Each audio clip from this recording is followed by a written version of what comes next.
Ji. Hello and hi everyone guys, good evening. कैसे हैं आप लोग? आज है गाइस 25 दिसंबर यानी कि क्रिसमस डे। तो सबसे पहले तो सभी को merry Christmas and I hope आप सभी बिल्कुल बढ़िया होंगे गाइस। तो आप सभी का स्वागत है इंडिया के नंबर वन लर्निंग प्लेटफॉर्म अन अकेडमी के channel let's crack SSC and railway exam. तो आज है गाइस काफी खास दिन। तो जैसा कि आज आपने देखा होगा कि आज का हमारा टॉपिक क्या है guys. Our today's topic is the most burning topic of the season कह सकते हैं गाइस। मंथ नहीं, केवल मंथ नहीं गाइस, इसे पूरा सीजन कहा जा सकता है। क्योंकि गाइस आपने देखा होगा लगातार किसानों का आंदोलन हमारे देश में जोर शोर से चल रहा है गाइस। लगातार किसान ट्रकों के माध्यम से यहाँ पे आप देख सकते हैं गाइस पूरी दिल्ली बॉर्डर पे छाए हुए हैं, सिंघू बॉर्डर से लेकर हर एक बॉर्डर पे। तो गाइज आपने बहुत सारे न्यूज में, अखबारों में, मैगजीन्स में, अपने मोबाइल्स पे, सोशल मीडिया पे हर जगह देखा होगा कि किसानों का विद्रोह बढ़ चढ़ के बोल रहा है गाइज। तो आखिर ये विद्रोह हो क्यों रहा है? आखिर इतनी जो दिल्ली की सर्दी गाइज इतनी ज्यादा फेमस है, उस सर्दी में किसान रोडों पर क्यों प्रोटेस्ट कर रहे हैं? गाइज अगर कोई किसान अपना पंजाब, हरियाणा और उत्तर प्रदेश जगह जगह से किसान गाइस जुटे हुए हैं, तो इतनी भीषण सर्दी में तो उसका कुछ ना कुछ तो कारण होगा, यानी कि कुछ मेजर फैक्ट है गाइस।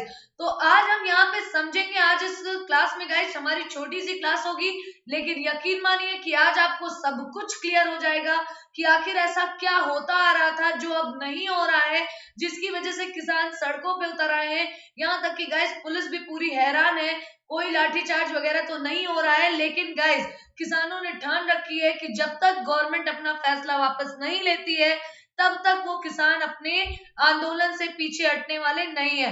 तो गाइज आज हम यहाँ पे समझेंगे पूरा मामला कि क्या है पूरा मामला, क्या है एमएसपी और क्या है एएमपीसी, यानी कि इसका क्या मतलब है गाइज। पूरा मामला आज हम लोग यहाँ पे समझेंगे। एपीएमसी क्या है गाइज, एमएसपी क्या है, जिसको लेकर लगातार प्रोटेस्ट चल रहा है। तो मैं हूं अंजू सिंह गाइज, मेरा नाम है अंजू सिंह।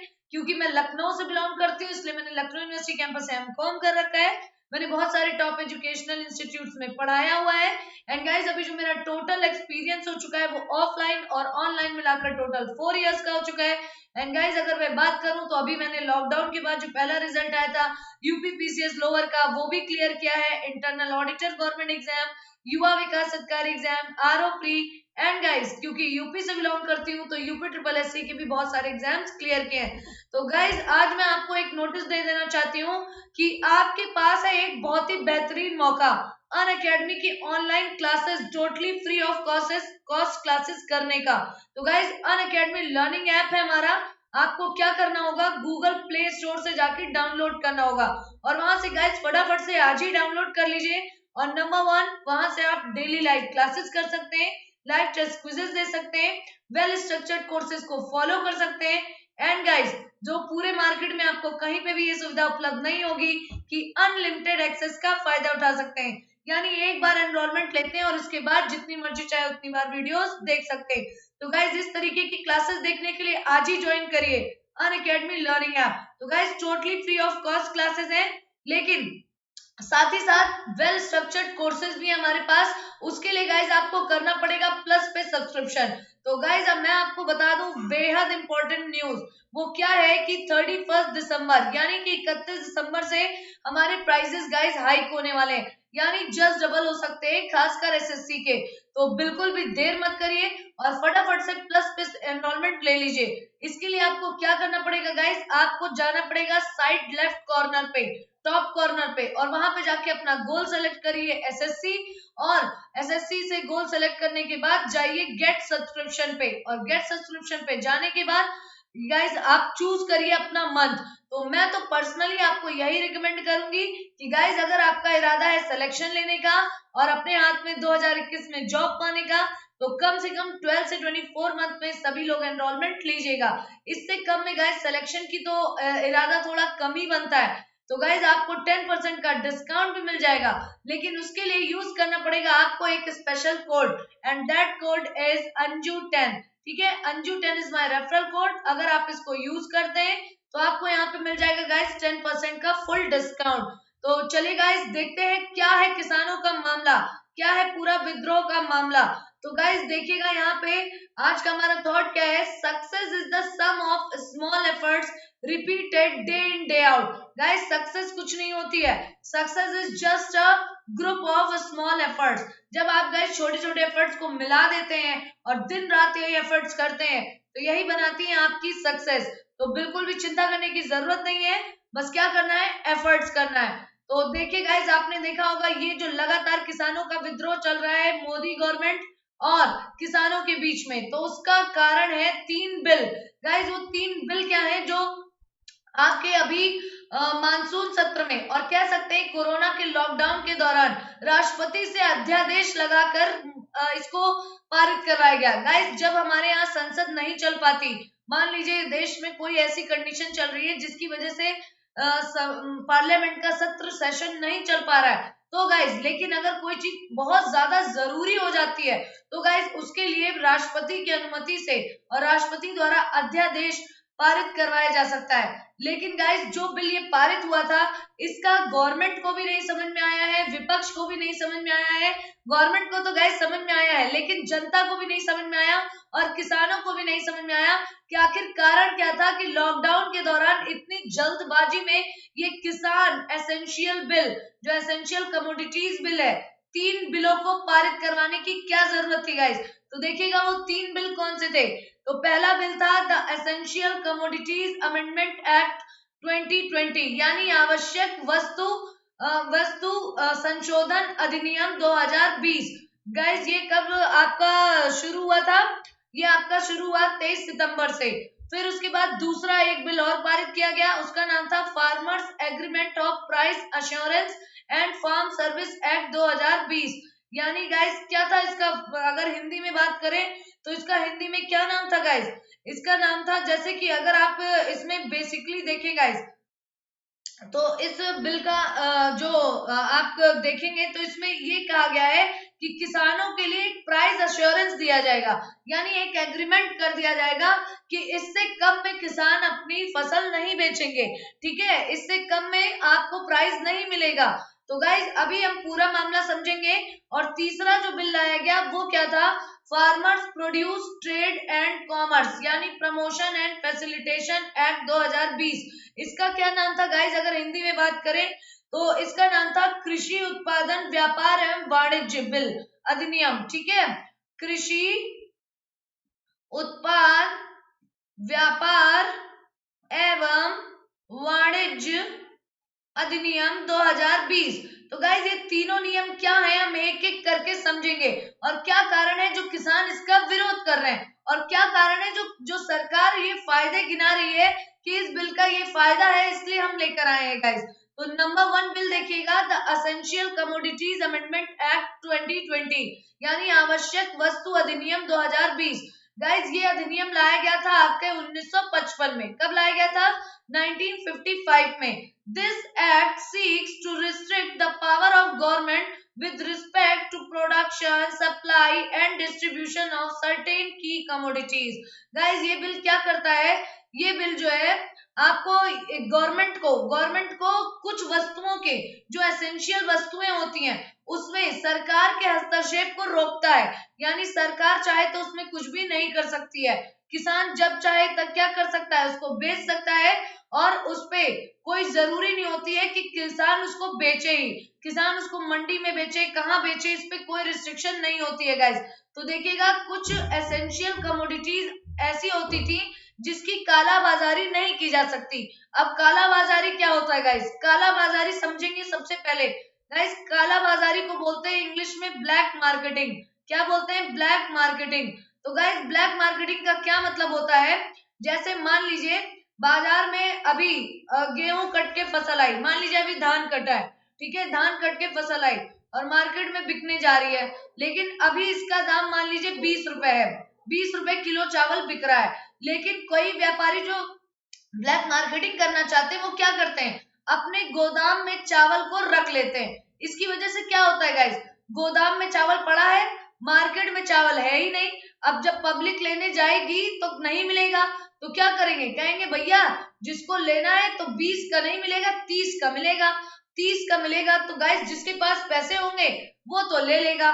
फिर क्या होगा, जब 30 रुपए हो जाएगा और जब लोग चावल खाएंगे ही खाएंगे तो क्या करेगा, यही जो जिस व्यापारी ने अपने गोदाम में स्टोर करके रखा हुआ था, वो सोच रहा था अभी तक तो मुझे 20 रुपए में अपना ये सारा चावल खत्म करना पड़ता, हर एक केजी 20 रुपए में, लेकिन अब सही वक्त आ गया है कि मैं 30 रुपए यानी 10 रुपए हर केजी पे एक्स्ट्रा कमा सकता हूँ।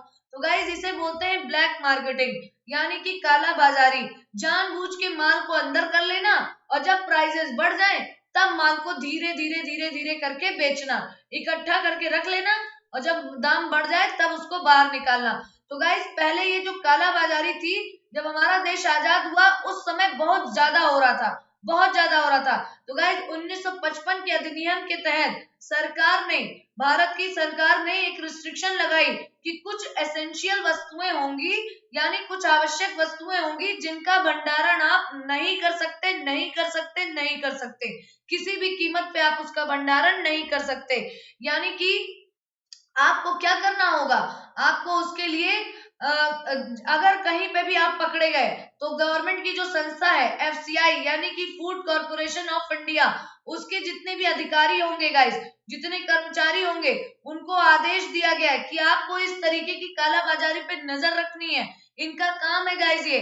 तो जितनी भी एसेंशियल कमोडिटीज है, लाइक जैसे कि आपका केरियल दाल, ये पल्सेस, दालें, अनाज, ऑयल सीड्स यानी तेल के बीज, तेल, एडिबल ऑयल्स, तेल, प्याज, आलू, ये सब गाइस कुछ ऐसी एसेंशियल कमोडिटीज हैं जिनकी कालाबाजारी नहीं की जा सकती थी 1955 के अधिनियम के तहत। यानी कि चाहे कोई बड़ा व्यापारी हो, चाहे किसान हो, चाहे कोई आम आदमी हो, कोई भी गाइस, कोई भी स्टोरेज नहीं कर सकता, यानी अपने गोदाम में आवश्यकता से ज्यादा माल नहीं रख सकता।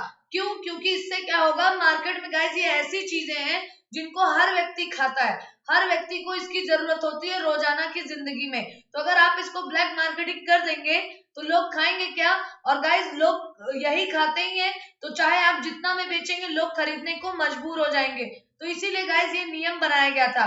लेकिन अब जब 2020 में संशोधन किया गया तो इसमें क्या कहा गया कि अब जो है आप कालाबाजारी कर सकते हैं, यानी कि आप स्टोरेज कर सकते हैं। आप ये जो एसेंशियल कमोडिटीज हैं, दाल है, आलू है, प्याज है, तेल है, नमक है, इसकी भी आप जब मर्जी चाहे तब आप बेचिए।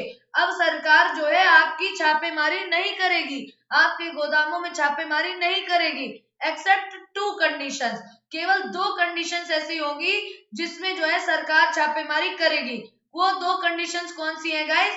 यदि यदि क्या हुआ होगा, यदि यदि नंबर 1, अगर युद्ध की स्थिति देश में ना हो, अगर युद्ध की स्थिति है तब, यानी कि these include war and famine, extraordinary price rise and natural calamity of grave nature.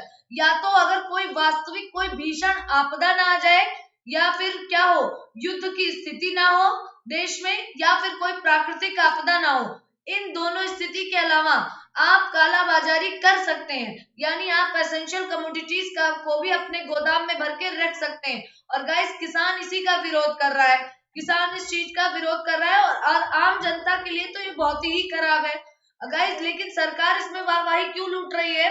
सरकार इसमें वाहवाही इसलिए लूट रही है क्योंकि उसने उसने कहा है, सरकार कह रही है कि किसान भी कर सकते हैं, खाली बड़े बड़े व्यापारी ही नहीं, किसान की भी जब मर्जी करे तब बेचे, जब मतलब लगे कि अब दाम बढ़ गया है तब बेचे। अभी 8 रुपए बिक रहा है, कल को 16 रुपए किलो जब बिकने लगे तब किसान बेचे।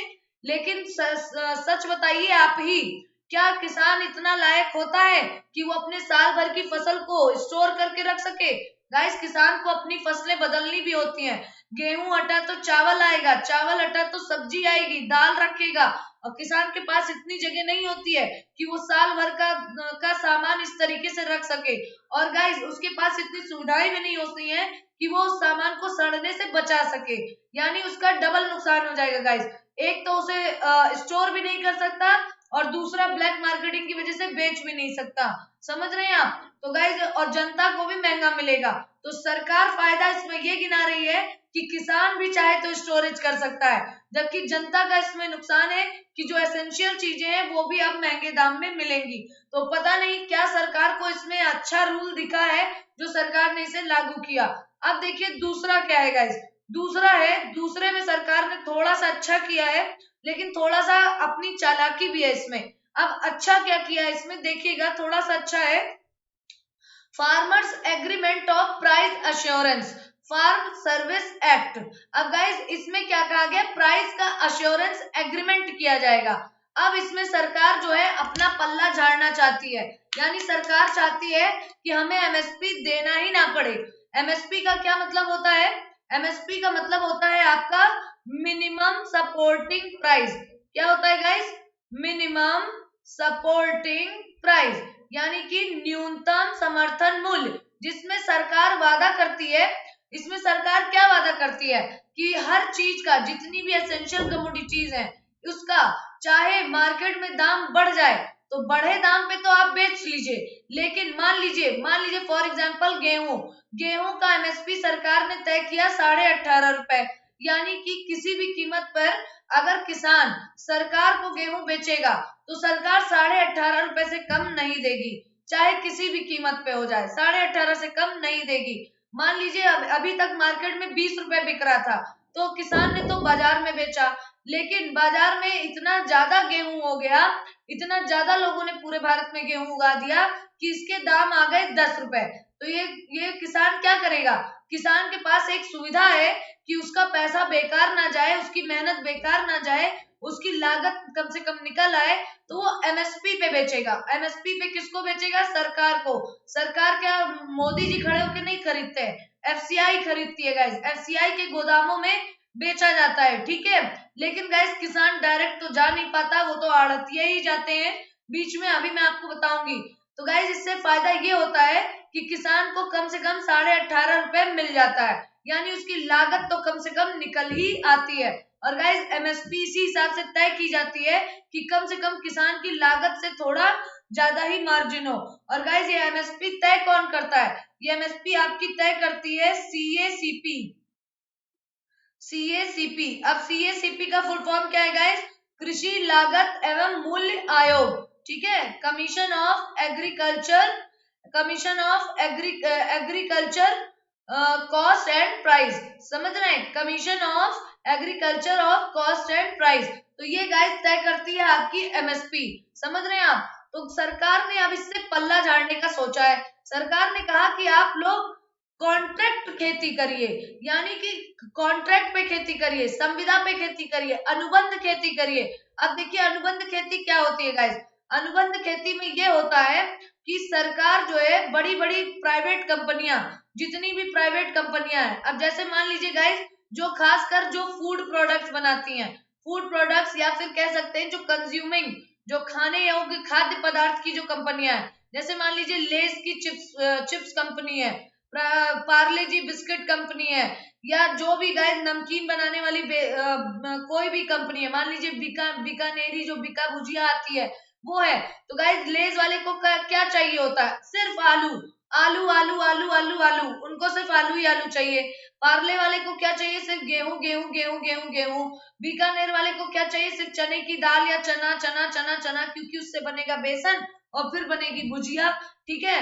तो गाइस इनको तो डायरेक्ट किसान वाली ही चीज चाहिए, यानी खेती की ही चीज चाहिए, इन्हें कोई टेक्नोलॉजी का तो काम करना नहीं है। तो सरकार ने क्या सोचा है?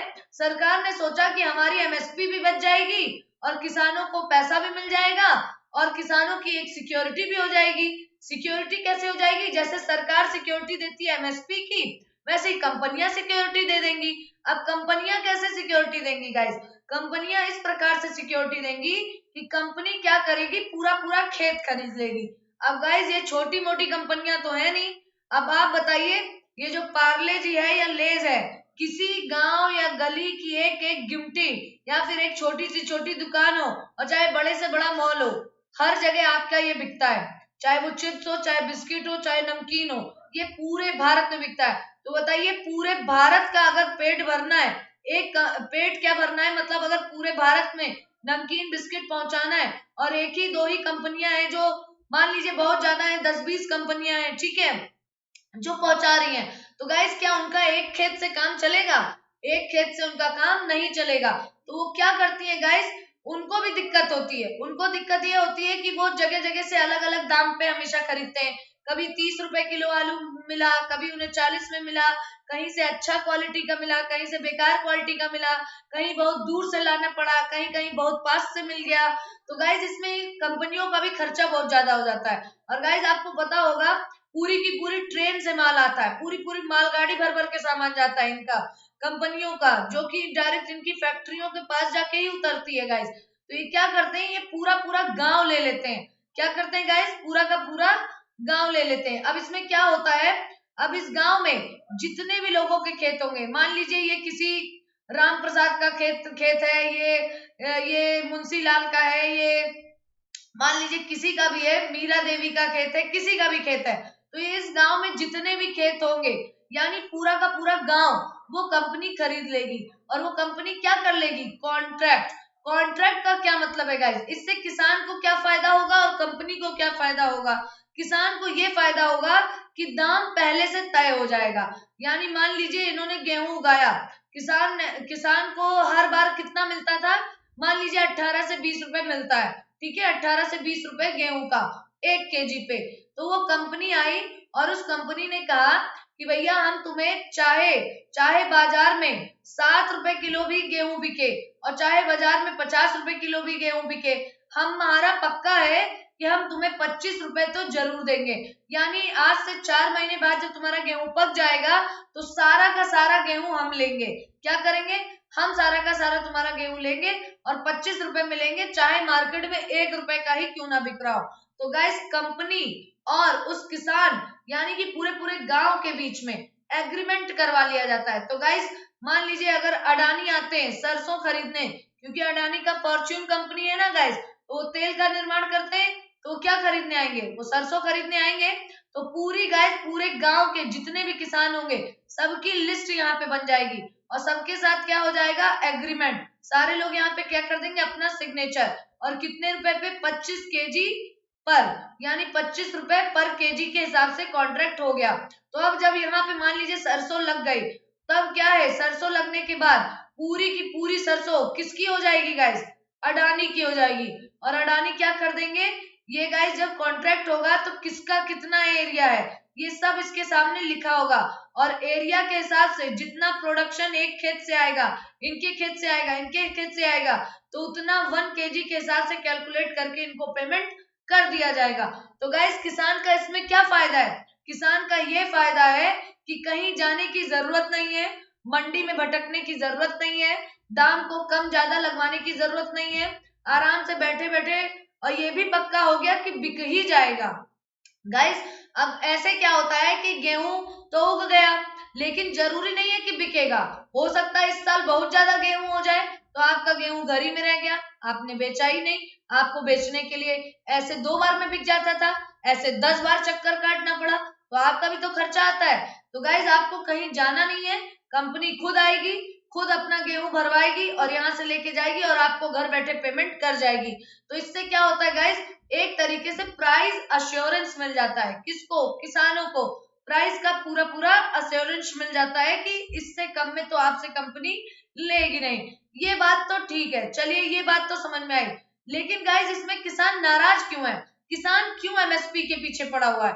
किसान गाइज इसलिए एमएसपी के पीछे पड़ा है क्योंकि हर किसी को आजकल लाइफ में चाहिए होती है सिक्योरिटी।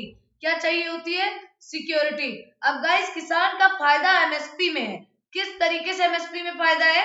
अब गाइज यहाँ पे देखिएगा क्या होगा, यहाँ पे 25 रुपए में ही कंपनी वाला लेगा, समझ रहे हैं आप, 25 रुपए में ही लेगा, चाहे आपका गेहूं 7 रुपए बिके और चाहे आपका गेहूं 50 रुपए बिके। लेकिन एमएसपी में क्या होता है गाइस, एमएसपी में किसान का सिर्फ फायदा ही फायदा है। फायदा कैसे है कि अगर 7 रुपए बिक रहा है केजी, तब आप जाइए एमएसपी पे बेच आइए 18.5 रुपए में, जाइए एफसीआई के गोदाम में, और एफसीआई के गोदाम में वहां पे आप बेच दीजिए, ठीक है।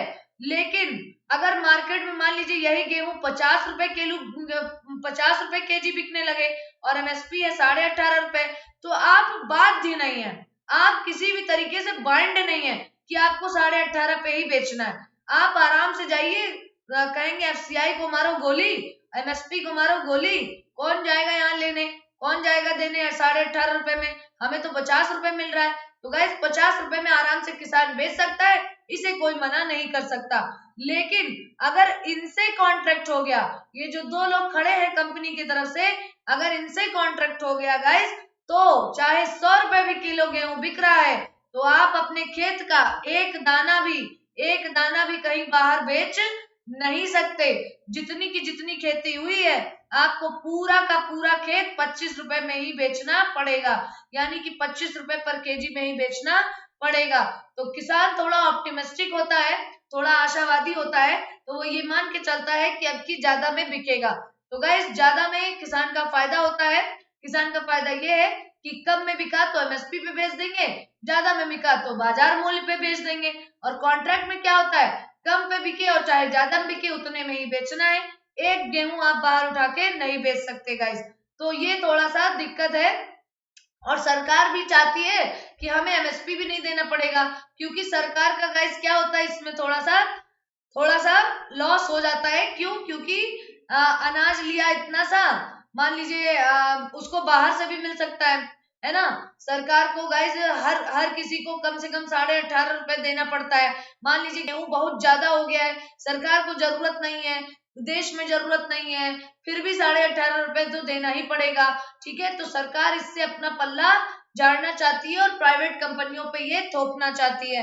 लेकिन गाइस किसानों को इसमें थोड़ी सी दिक्कत सामने आ सकती है।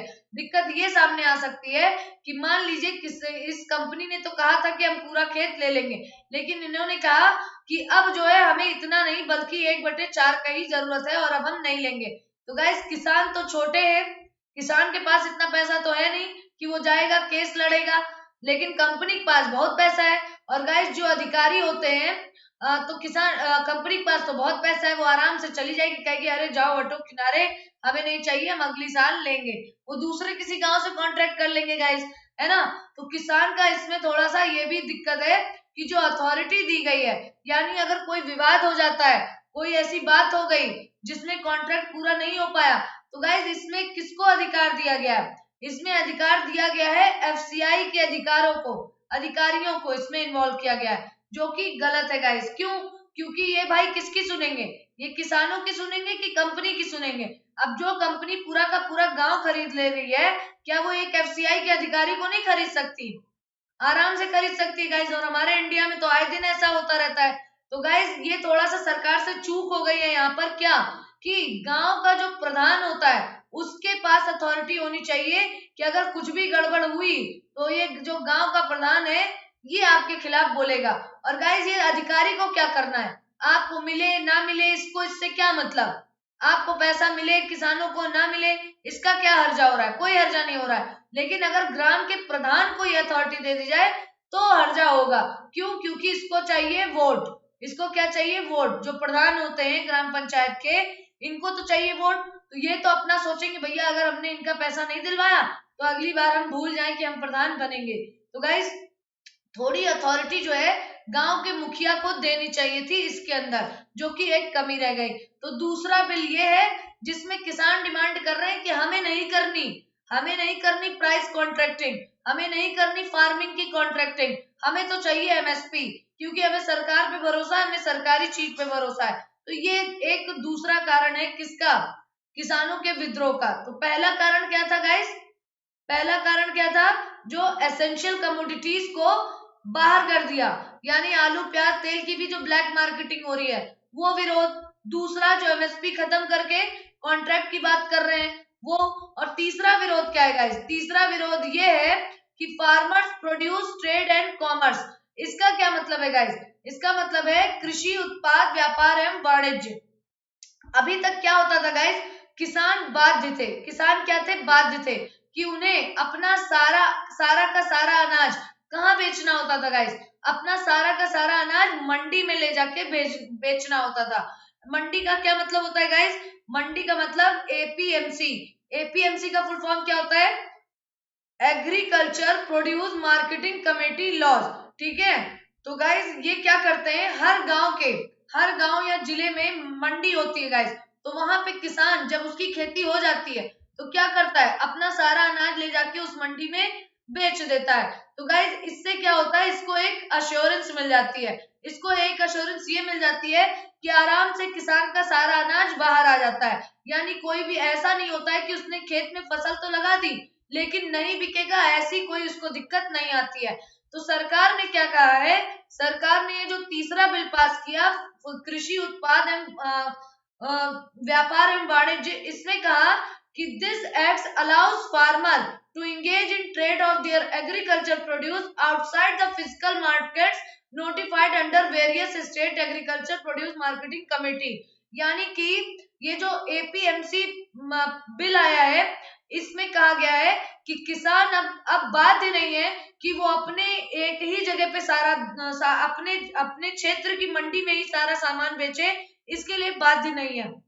अब किसान जो है जहां मर्जी चाहे खुले मार्केट में अपना सामान बेच सकता है, यानी खुद ही खेती भी करे और खुद ही जाके बाजार में बैठे भी और खुद ही जाके एक एक किलो टमाटर या आलू जाके बेचे, है ना। और नहीं बिका तो उसके लिए वो जिम्मेदार भी, और सड़ गया तो वो भी उसका नुकसान, नहीं बिका तो भी उसका नुकसान, है ना। और कोई वो 20 रुपए में बेच रहा है तो वो कह रहा नहीं भैया 10 ही में दे दो, तो 10 रुपए में ही बेचारा बेचने को मजबूर हो जाएगा। क्यों? क्योंकि अब उसको तो बेचना ही है, उसके पास कौन सा कोल्ड स्टोरेज है कि वो संभाल के रख लेगा। किसान अगर इतना ही मजबूत होता तो व्यापारी ना होता, किसान क्यों होता। ठीक है, तो गाइज इसका भी विरोध हो रहा है। इसके विरोध का कारण है गाइज, ऐसे क्या होता था, किसान क्या होते थे, अपना अपना सामान जिस भी चीज से कोई भी डीसीएम या डाला या कुछ भी करके मंडी लेके पहुंच जाते थे अपने क्षेत्र की, तो वहां पे बैठे होते थे आड़तिया। क्या बैठे होते थे? आड़तिया। तो इनके पास होते हैं बड़े बड़े गोदाम। क्या होते हैं? बड़े बड़े गोदाम, जिसमें ये किसानों से सामान खरीद लेते हैं और खरीद के स्टोर कर लेते हैं, और फिर उसके बाद मार्केट में जहां पे भी सेल करना होता है, होल सेल जैसी भी सेल करनी होती है, ये कर देते हैं। तो किसान इसमें क्या होता है, मुक्त हो जाता है। किसान अपनी खेती से मुक्त, यानी उसकी फसल सबकी सब बाहर आ गई, अब उसे कोई चिंता करने की जरूरत नहीं है। और गाइज आड़तिया बहुत आसानी से मिल जाते हैं और प्राइस भी फिक्स होता है, प्राइस भी ऊपर नीचे नहीं होता है, और ज्यादा समय भी नहीं लगता है, ज्यादा से ज्यादा एक दिन में सारा काम हो जाता है और एक दिन में सारे का सारा सामान बेच के चले आते हैं किसान। ठीक है, हर दिन की झंझट नहीं रहती, क्योंकि गाइज उसे एक ही खेती तो करनी नहीं है, उसे आके अगली खेती भी तो करनी है, तो अगली खेती करने के लिए उसके पास समय होना चाहिए। अब अगर वो बैठ के बाजार में बेचेगा तो उसकी अगली खेती कौन करेगा, है ना। तो समझ रहे गाइज, तो इन सब चीजों का फायदा था आड़तिया का। तो गाइज अब मंडी को खत्म करने की बात इसमें कही जा रही है एक तरीके से, यानी मंडी में बेचने को किसान क्या होंगे, किसान बाध्य नहीं होंगे। अब देखिए मंडियों में क्या होता था, सारे लोग अपना बेच के गए, अब यहाँ से जिस राज्य में जहां भी पहुंचाना है अब इनकी जिम्मेदारी है, ये बड़े बड़े व्यापारी हैं, ये कंपनियों में ले जाके डायरेक्ट बेच देते हैं और किसान का यहाँ पे काम खत्म हो जाता है। अब मान लीजिए किसान की लागत आई थी 16 रुपए और किसान ने बेच दिया 22 रुपए केजी में, चाहे गेहूं या आलू मान लीजिए कुछ भी। ठीक है, तो कम से कम इसे हर केजी के पीछे 6 रुपए का फायदा हो गया और छुट्टी हो गई और घर चले आए। ठीक है, लेकिन अब क्या होगा, अब आप कह रहे हैं कि इसमें किसान का फायदा है कि किसान जो है अब बेचने को मजबूर नहीं होगा आड़तियों पे, यहाँ पे इसे 22 रुपए मिला है और अगर वो खुद जाके बेचेगा तो कम से कम इसे 40 रुपए केजी में बेच पाएगा। लेकिन आप ही सोचिए गाइस, अगर वो रोज रोज इतना किराया भाड़ा लगा कर जाएगा, मेहनत करेगा, समय गंवाएगा, तो वो खेती कब करेगा, तो लागत तो उतनी ही पड़ जाएगी ना, और उतना ही उसे झेलना भी पड़ेगा। और दूसरी बात, जो पहले से आड़ती हैं, आड़ती यानी कि बिचौलिए जो बीच का काम करते हैं, डायरेक्ट सप्लाई के किसान और डायरेक्ट कंपनियों तक पहुंचाने का या होलसेल में बेचने के बीच की कड़ी होते हैं गाइस। तो इन्होंने जो बड़े बड़े गोदाम बनवा रखे हैं, उन गोदामों का क्या होगा, वो गोदाम कहाँ जाएंगे, उनका क्या काम रह जाएगा, वो भी तो बेकार चला जाएगा कि नहीं। तो गाइस इसलिए भी विरोध कर रहे किसान कि मंडी को खत्म मत करिए, मंडी खत्म नहीं होनी चाहिए। और गाइस आपको एक चीज बता दें, भारत में केवल एमएसपी नाम की है गाइस, एमएसपी पे बेचने वैसे भी किसान नहीं जाते हैं, किसानों में केवल 6% जितनी भी खेती होती है गाइस, उसका 6% केवल एमएसपी के द्वारा बेचा जाता है। बाकी 94% तो आड़ती ही खरीदते हैं। आड़तिया यानी कि जो बिचौलिए होते हैं वही खरीदते हैं। क्योंकि गाइस एमएसपी पे बेचने के लिए कहाँ जाना पड़ता है? एफसीआई के गोदामों में। और एफसीआई वाले खरीदना नहीं चाहते। क्यों नहीं खरीदना चाहते? क्योंकि इन्हें क्या करना पड़ता है? किसान को 18.5 रुपए देना पड़ेगा। और गाइस यहाँ पे जो अधिकारी बैठते हैं ना, यही थोड़ा सा ड्रामाबाजी करते हैं। ये जब किसान यहाँ पे बेचने आता है तो ये क्या कह देते हैं? कहते हैं भैया यहाँ पे जगह नहीं है। अब ये ड्रामेबाजी क्यों करते हैं? ये ड्रामेबाजी करते हैं अपनी कमाई के लिए, सरकार को चपत लगाने के लिए। सरकार की नजर में दिखाते हैं कि किसान ने बेचा है। लेकिन अब देखिए होता क्या है इसमें, देखिएगा गाइस, इसमें होता ये है कि अब मान लीजिए कोई किसान यहाँ आया, इसने कहा यहाँ पे भैया जगह नहीं है, हमारे पास बोरा नहीं है, हमारे पास स्पेस नहीं है। तो अब स्पेस और बोरा नहीं होगा तो किसान एक बार आएगा, 2 बार आएगा, 3 बार आएगा, 4 बार आएगा, कहेगा भैया एमएसपी पे बेचना है। ये कहेंगे भैया जगह ही नहीं है। तो अब किसान क्या करेगा? किसान जाएगा आड़तिया के पास, और आड़तिया क्या करेगा? कहेगा भैया इतने में बेचना है तो बेच दो, नहीं तो जाओ। अब यहाँ पे एमएसपी पे कितने पे बेचता? अगर किसान बेचता तो 18.5 रुपए पे कम से कम बेच देता। और आड़तिया के पास कितने में बेच के आया? 8 रुपए में। कितने रुपए में? 8 रुपए में बेच के आया। ठीक है, 10 रुपए का नुकसान हो गया किसान का। नुकसान अल्टीमेटली हुआ किसका? किसान का। ठीक है, 10 रुपए का नुकसान हुआ। अब ये जो एफसीआई पे अधिकारी बैठा है, ये क्या करता है? इसको पता है, इसको पता है कि मैंने इतने लोगों को वापस किया है, तो इनकी और आड़तिये की साठगांठ रहती है। इनकी और आड़तिये की क्या रहती है? साठगांठ रहती है। अब ये एफसीआई वाला दौड़ेगा किसके पास? आड़तिये के पास। और जाके क्या कहेगा? कहेगा अच्छा एक आया था मेरे पास, मैंने उसको वापस किया था, कह रहा था इतने ट्रक है, अब बताओ उसने तुमको बेचा है ना, मैंने तुम्हारे ही पास भेजा था, तो बताओ कितने में दोगे? तो ये 8 रुपए में बेच के गया है, 8 रुपए में खरीदा है आड़तिये वाले ने। तो कहेगा एफसीआई वाला क्या कहेगा? अच्छा ठीक है, तुम हमें 10 रुपए में दे दो, यानी 2 रुपए एक्स्ट्रा ले लो, लो तुम्हारा 2 रुपए का और फायदा हो गया। तो 2 रुपए का इनको फायदा हो गया। और अब ये क्या करेगा गाइस? ये जो एफसीआई वाला था, ये क्या करेगा? ये सरकार को दिखाएगा कि किसान बेच के गया है, किसान ने यहाँ पे जमा कराया, और किसान को हमने 18.5 रुपए इसका पेमेंट किया। तो बताइए तब भी 1 किलो के पीछे 6.5 रुपए किसकी जेब में गया?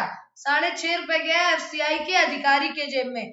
तो गाइज यही कहानी करने के लिए सरकार भी ये अच्छी तरीके से जानती है कि हमारे एफसीआई के अधिकारी ऐसा करते हैं, लेकिन सरकार भी गाइज जो है ना, इसमें जो है कुछ कर नहीं पा रही है, क्योंकि ये कुछ कर तो सकती नहीं है, क्योंकि जो भी बैठा है सब के सब तो बेईमान, मतलब हर लेवल पे बेईमानी होती है। तो गाइज एफसीआई के अधिकारी का फायदा हो जाता है 6.5 रुपए का। अब इसमें मिली जुली जो है हर केजी के पीछे 6.5 रुपए। तो अगर मान लीजिए इस पूरे एफसीआई में जिनके पास अथॉरिटी है 6-7 लोग हैं, आपस में मिलके बांट लिए, और बेचारा किसान का 10 रुपए का क्या हो गया? नुकसान। तो गाइस एमएसपी, इसीलिए मोदी जी कह रहे हैं कि चलेगी एमएसपी, एमएसपी चलेगी। तो गाइस एमएसपी तो चलाएंगे ही आप, और एफसीआई वाले भी चलाएंगे, क्योंकि आपका भी फायदा है, आपको भी एमएसपी देनी नहीं पड़ रही है, और नाम भी है आपका कि एमएसपी है। खाली 6% लोग तो बेच पा रहे हैं, बाकी 94% तो इधर ही उधर बेच रहे हैं, आड़तिये को ही बेच रहे हैं। और गाइस किसान इतनी मेहनत से उगाता है, और वही जब लेज और चिप्स बन जाता है, तो 1 किलो आलू में कम से कम, नहीं ज्यादा तो तब भी मान के चलिए कि लेस के कितने पैकेट बनते होंगे गाइस? कम से कम 100 पैकेट तैयार होता है, यानी 500। और 1 किलो आलू, अगर 1 किलो आलू का बनाने में उसे कितने रुपए लगते होंगे गाइस? 1 रुपए आलू बनाने, 1 रुपए के आलू के पीछे कितना कॉस्ट आती होगी? ज्यादा से ज्यादा, बहुत ज्यादा तो 30 रुपए।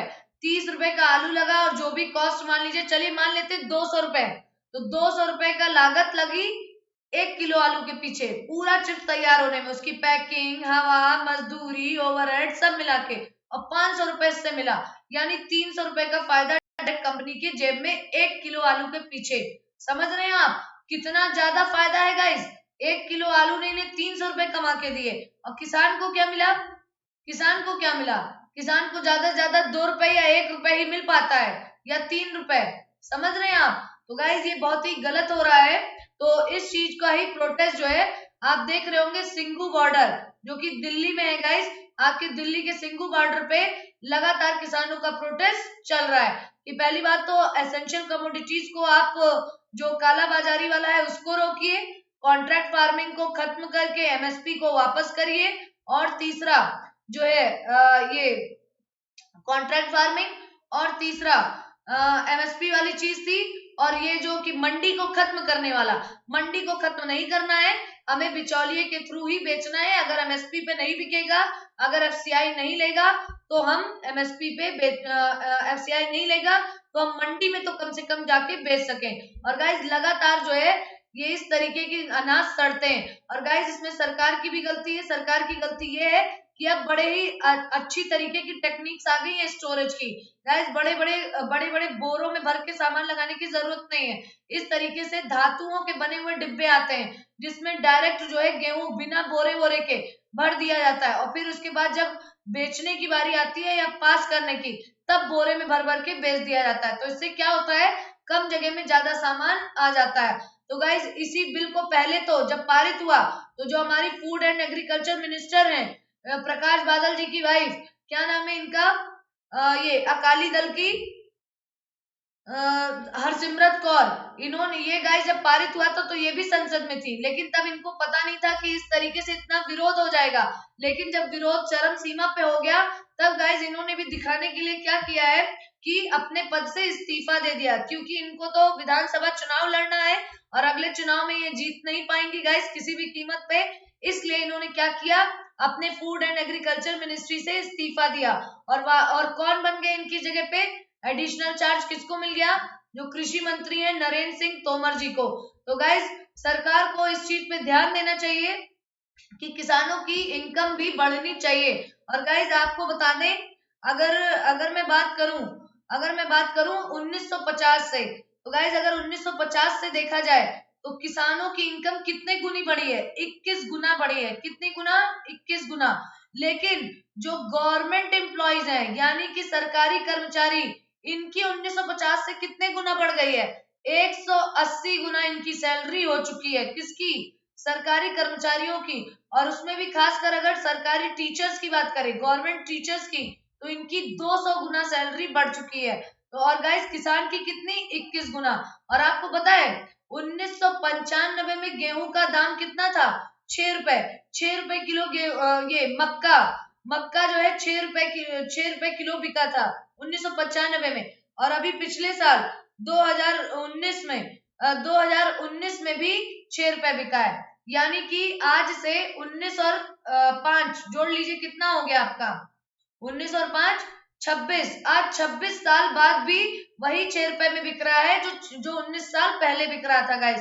तो किसानों के साथ काफी वाकई में अन्याय हो रहा है। तो इस चीज पे ध्यान देना चाहिए। और किसानों की इनकम को दोगुना करने के लिए सबसे बेस्ट तरीका क्या है, किसान को फ्री कर दें बेचने के लिए, ये बात तो ठीक है, लेकिन चाहे किसान मंडी में बेचे, चाहे एमएसपी पे बेचे, चाहे कॉन्ट्रैक्ट फार्मिंग पे बेचे, हर चीज का सरकार को एक मैक्सिमम प्राइस भी क्या कर देना चाहिए, मेंशन कर देना चाहिए। जैसे पैकेट वाली चीजों पे क्या लिखा होता है, एमआरपी, यानी इससे ज्यादा दाम आपसे कोई नहीं ले सकता।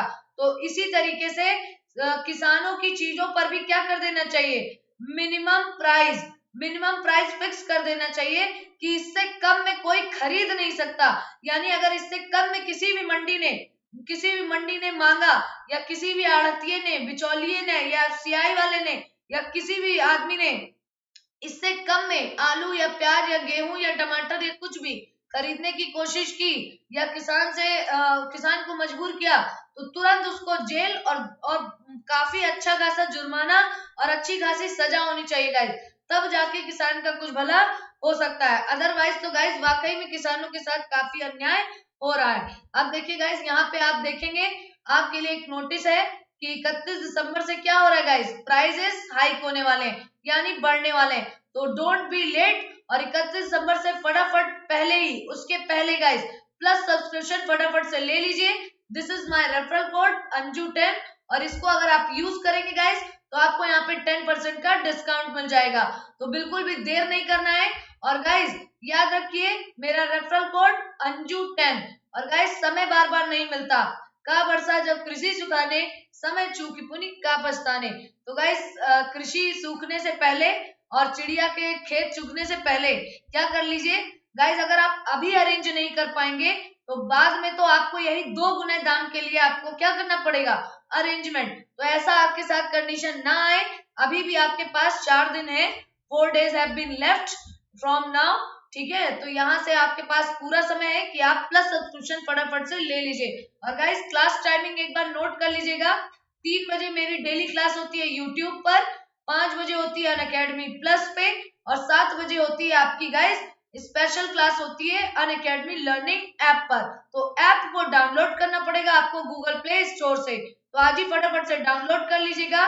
बाकी गाइस आपको एक मोटिवेशनल चीज के साथ यहाँ पे छोड़े जा रहे हैं, इसी तरीके से पढ़ाई करते रहिए, मेहनत करते रहिए, और कीप लर्निंग कीप अर्निंग।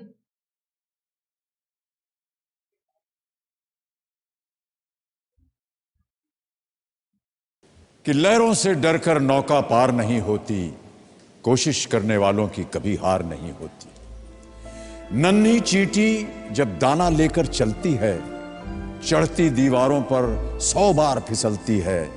मन का विश्वास रगों में साहस भरता है, चढ़कर गिरना गिरकर चढ़ना ना अखरता है। आखिर उसकी मेहनत बेकार नहीं होती, कोशिश करने वालों की कभी हार नहीं होती।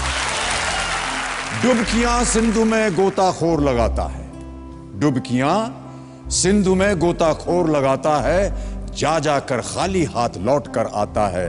मिलते नहीं सहज ही मोती गहरे पानी में, मिलते नहीं सहज ही मोती गहरे पानी में। मुट्ठी उसकी खाली हर बार नहीं होती, कोशिश करने वालों की कभी हार नहीं होती।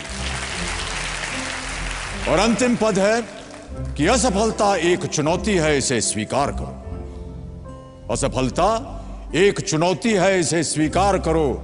क्या कमी रह गई देखो और सुधार करो। जब तक न सफल हो नींद चैन को त्यागो तुम, जब तक न सफल हो नींद चैन को त्यागो तुम। संघर्ष का मैदान छोड़कर मत भागो तुम, कुछ किए बिना ही जय जयकार नहीं होती। कोशिश करने वालों की कभी हार नहीं होती, कोशिश करने वालों की कभी हार।